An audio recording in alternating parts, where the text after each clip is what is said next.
पुण्यात्माओं, आप जी बहुत भयंकर लोक में रह रहे हो। ये काल का लोक है। इस काल रूपी ब्रह्म के दया नाम की चीज नहीं है। इसको हमारे प्रति कोई रहम नहीं है और हम इसको अपना परमात्मा माने हुए थे, जिसको ब्रह्म बोलते हैं। क्षर पुरुष भी कहते हैं इसको, ज्योति निरंजन भी संतों ने कहा है। ये काल है, इसने सत्यलोक में, उस अविनाशी लोक में, शाश्वत स्थान में एक भयंकर भूल करी थी। उस गलती के कारण इसको श्राप लगा था 1 लाख मानव शरीरधारी प्राणियों के शरीर का नित आहार करने का। मानव शरीरधारी प्राणियों का एक सूक्ष्म शरीर है।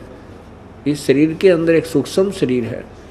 उस सूक्ष्म शरीर समेत जीव को तपस्या पर भून के एक मनुष्य शरीरधारी प्राणी आजीवन जो भी चटपटे खट्टे मीठे शराब मांस तम्बाकू जिस प्रकार के ये आहार करता है, उसका कुछ अंश सूक्ष्म शरीर के अंदर समा जाता है और उस सूक्ष्म शरीर को ये अपने 21वें ब्रह्मांड में एक गुप्त स्थान पर बनी तपस्या पर डालकर, तपस्या क्या है, जैसे एक बड़ी तई होती है जिस पे 20-30 रोटियां इकट्ठी बनाई जाती हैं, इस तरह की एक पत्थर की का तवा समझो, तई समझो, एक पत्थर की एक बहुत बड़ी तपस्या अपने आप वो गर्म रहती है, बहुत हीट रहती है उसमें। उसके ऊपर डाल दिए जाते हैं 1 लाख मानव शरीरधारी सूक्ष्म प्राणी, सूक्ष्म शरीर युक्त प्राणी, और उनमें से फिर वो गंध निकालता है। उसको इतना गर्म किया जाता है कि उसमें से वो गंध मैल निकलता है।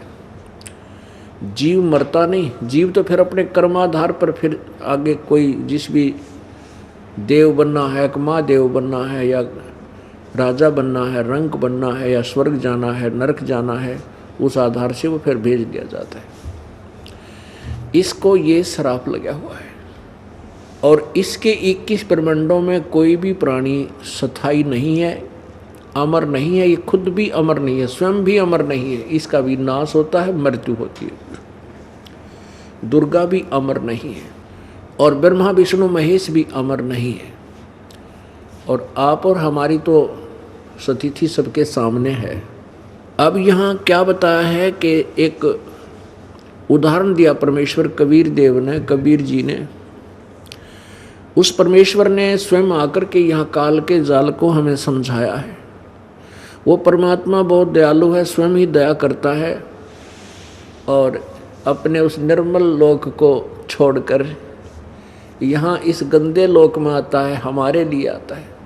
क्योंकि हम सभी आत्मा, चाहे आज कोई हिंदू बना है, सिख बना है, मुसलमान बना है, ईसाई बना है, या कोई चींटी बना है, हाथी बना है, कीड़ी मकोड़ा बना है, या कोई किस भी योनि में कोई पशु पक्षी बना है, या कोई पौधा पेड़ बना है, ये सभी आत्मा उस कबीर देव भगवान की हैं, कबीर प्रभु की हैं, परम अक्षर ब्रह्म की हैं हम सभी आत्माएं। और अपने का दुख अपने को ही होता है। पुण्यात्माओं, यदि ये भगवान जिसके लोक में हम रह रहे भगवान हो, तो हमने गधे बनावे, गधी बनावे। मनुष्य जीवन में इतना कष्ट, इतिहास देख लो। यहाँ पर किसी के हाथ कट गए, किसी के टांग कट गई, कोई अंधा हो रहा है, किसी का लड़का मर गया, किसी की बेटी विधवा होगी, किसी का कोई दुख है, किसी को कोई दुख है, और फिर 84 लाख योनियाँ बनाकर डाल दी इसने। पुण्यात्माओं, ये भगवान जैसा लगता है परंतु भगवान नहीं है। इसने कैसा व्यवहार किया हमारे साथ, जैसे कसाई बकरे पालता है। कसाई का स्वार्थ निहित होता है उसमें, लेकिन वो अबोध बकरे और बकरियां वो नहीं समझ सकते उसके गहरे जाल को, उनमें इतनी बुद्धि नहीं है। वो क्या करता है, उन बकरे और बकरियों के लिए बहुत लंबी चौड़ी एक चरागाह बनाता है, जिसके प्रतिदिन की 10-20 बकरों की सेल है।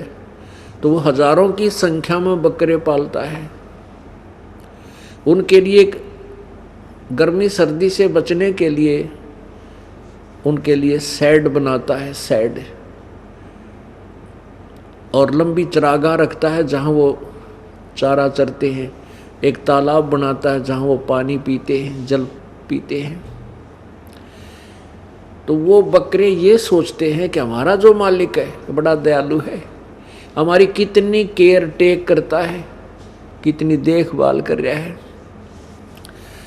और जब वो कसाई उन बकरों में आता है तो उनको वो भोले बकरे, वो भोली आत्मा अपना दयालु मालिक मान के कि जिसने इतनी सुविधा दे रखी, उसके साथ प्यार करते हैं, उसकी तरफ दौड़ कर आते हैं। वो उनकी बाजू पकड़ कर देखता है। अब कसाई तो देखता है यूँ कै किलो का हो गया, कितने का बिकेगा, कितना मांस हो गया इसमें, और वो उससे प्यार करते हैं, ऐसे चाटते हैं और उसके प्यार देते हैं अपना मालिक मान के। और जब उसको आदेश मिलता है, ऑर्डर मिलते हैं कि 10 बकरों का आज मांस बेच दे, जब उस समय वो नहीं देखता यूँ किसका बेटा मरेगा, किसकी बेटी मरेगी, किसी का बाप मरेगा, किसी की माँ मरेगी। वो तो डंडा ले करके और 10 बकरे मोटे मोटे छांट लिया होगा, बकरे या बकरी, और ला करके वहाँ कड़च करा देगा। वो ना देखता किसका बेटा मर गया, किसी बेटी मर गई, किसी माँ मरी या भाई मरा। ठीक इसी प्रकार यो काल भगवान हमारे साथ व्यवहार करता है।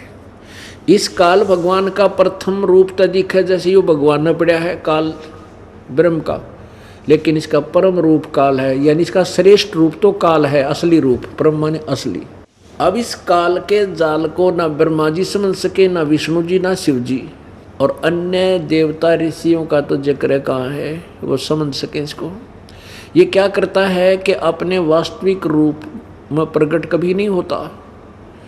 जो इसका वास्तविक विकराल रूप है, ओछा माथा, लंबे दांत, और जैसे गीता जी का ज्ञान देते समय इतना अपना वो स्वरूप दिखाया था, जैसे अर्जुन जैसे योद्धा कांप गए उसके रूप ने देख कर, ये उसका वास्तविक रूप है। ये इसको छुपा भी सकता है, 1000 भुजाओं तक ये बना दिखा भी सकता है। जैसे मोर अपने चंदों को इकट्ठे कर लेता है और फैलाता है, जब चारों तरफ घुमा करके बहुत विस्तृत कर लेता है, ऐसी इसके पास सिद्धि है। यही विष्णु रूप और यही ब्रह्मा रूप, यही शंकर रूप, शिव रूप धारण कर लेता है भ्रमित करने के लिए, और अपने सभी कार्य को ये ऐसे कराता है।